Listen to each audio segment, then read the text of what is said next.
Hi all, this is Lakshmi, working as Assistant Professor at the Department of ECE at SNSCT. So today I'm here to discuss about the lecture series on smart sensors and devices. And the topic I'm going to discuss is the applications of smart sensors and devices. And today's topic is Lidar semiconductor sensor. So which means light detection and ranging.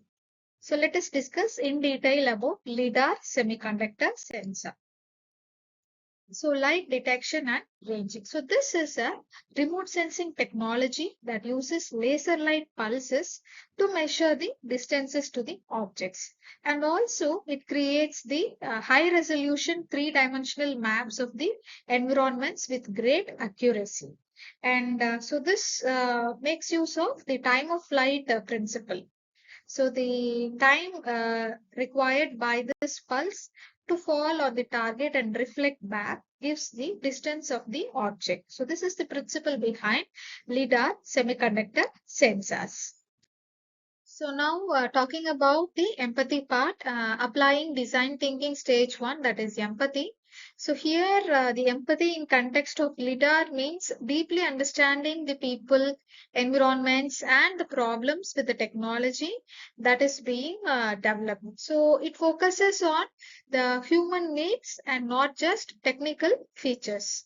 So first let us consider the stakeholders, that is the primary users. So the drivers are using ADAS or autonomous vehicles, and the surveyors and civil engineers using LIDAR for mapping, the robotics engineers for indoor and outdoor navigation, farmers using LIDAR in precision agriculture, and the disaster management teams for flood assessment and landslide monitoring. So these are the primary users. And the secondary users, the pedestrians on the road, passengers, urban planners, environmental scientists, and the factory workers. So we have to first understand what they truly need. What are the functional needs? So accurate sensing of surroundings, the reliable performance in all weather conditions, fast real-time detection of obstacles, and high resolution with mapping for decision making. And the emotional needs like feeling safe during the autonomous driving, feeling confident in the technology's accuracy, and feeling in control even when the automation is active. So we have to trust the system's decision making. So these are the factors to be considered while we are analyzing the lidar. So now let us deeply understand what LIDAR technology means, how to define the LIDAR technology. So here, as discussed, it is light detection and ranging. It is a remote sensing technology. So that uses the laser light pulses to measure the distance to the objects. And it also creates the three-dimensional high resolution three-dimensional maps of the environment with great accuracy. Okay, and the working principle of this type of system, it is based on the time of flight, that is the time taken for the laser pulses to return after reflecting of the objects. So this is the principle. Let us discuss the components of lidar system. Here the ideate part is, the first is the source of the laser, so the laser source. So uh, the LIDAR technology utilizes the near infrared or the green light emitting to the pulses per thousands of pulses per second. And the sensors and receivers and the GPS and IMU units are the basic components of the LIDAR. So the principle of the lidar is, so here we could see it works on the principle of time of flight. So here a laser emits pulse towards the target, and the pulse hits the object and returns to the lidar sensor, and the system calculates the distance using the time of flight.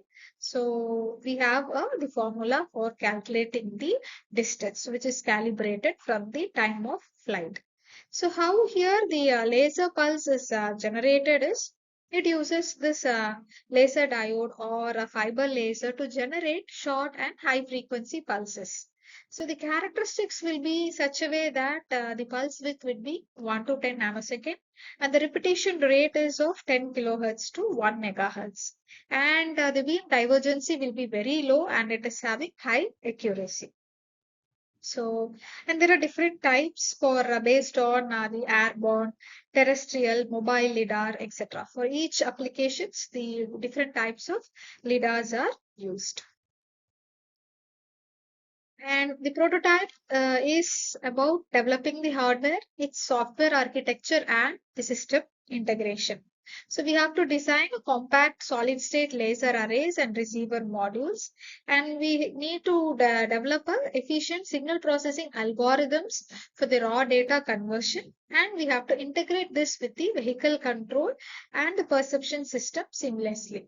So we can develop advanced cooling system for thermal management and the real-time noise filtering algorithms can also be used here. And the sensor calibration and synchronization protocols is also integrated in this system. So testing is first is about the calibration procedures.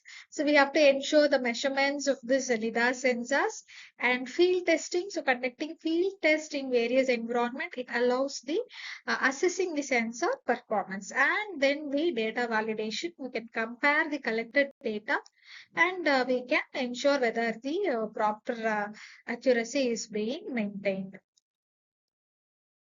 And the challenges in the LiDAR technologies are the cost barriers, environmental factors, and the data management. So here, this high production and maintenance cost, it will limit the use of this LiDAR technology for small scale businesses.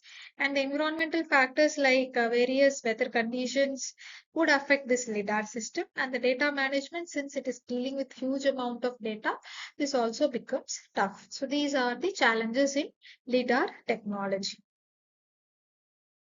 So coming to the overall mind map of the LiDAR technology, so we have discussed the basic principle, which is based on time of flight, and the formula for calibration is given here. Distance is c into t by 2, and the components laser source, scanner, photo detector, and the GPS units, and the different types based on the application. And the advantages, as we have discussed, high accuracy resolution, works in day and night, and it has rapid data collection over the large areas. So today's assessment, LIDAR works on the principle of emission and detection of light pulses, that is time of flight. In a LIDAR system, the time of flight principle is used to measure the object distance. So these are the assessment questions. Thank you.